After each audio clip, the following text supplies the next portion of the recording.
Magandang gabi mga kamutya, mga kaagimat. Ito na naman po ako, si Pepeng Agimat TV para mag magbahagi sa inyo ng kaunting kaalaman tungkol dito sa pulang korales. Ito pong pulang korales, guys.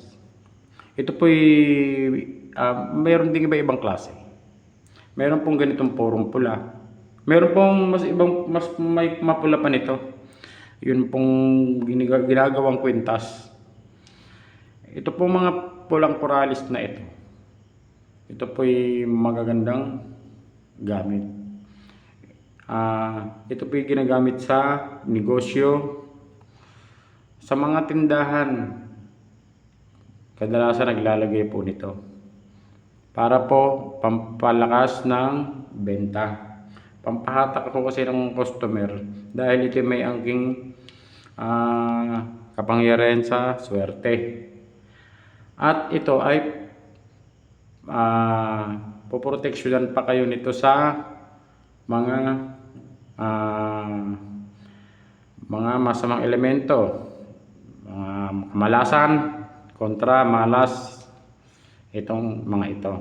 Dahil yung mga espiritu ng kamalasan ay hindi makakapasok sa inyo, sa tindahan ninyo kapag mayroon nito sa pintuan o kaya sa mismong tindahan. Ito rin po'y pinaniniwalaan na kinakatakutan ng mga mangkukulam, mambabarang. Ito po. At pati mga aswang ay natatakot din sa pulang korales. Hindi po, kung tatanungin niyo kung paano natatakot, yun po hindi ko masasagot. Basta ito po ay pinaniniwalaan pa ng mga sinaunang tao na ito ay nagtataglay ng kapangyarihan pangontra sa mga masasamang elemento. Ayan po. Siguro kayo nakakita na ng mga ganito. Ito po'y napakagandang gamit. Magandang gamit ito sa bahay, tindahan lalo. Kaya po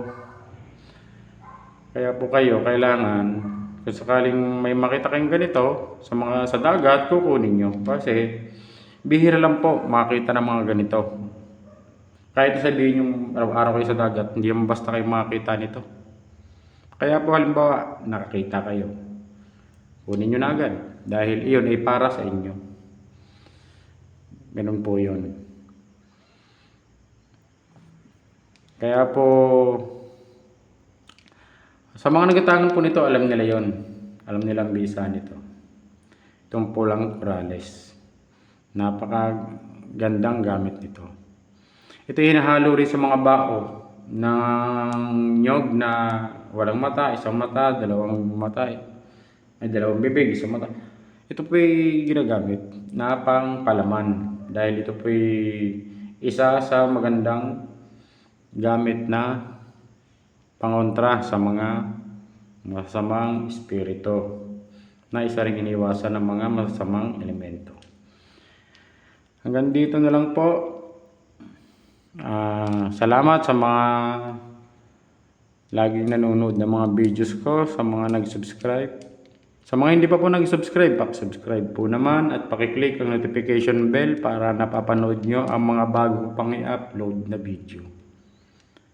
Maraming salamat po at magandang gabi po.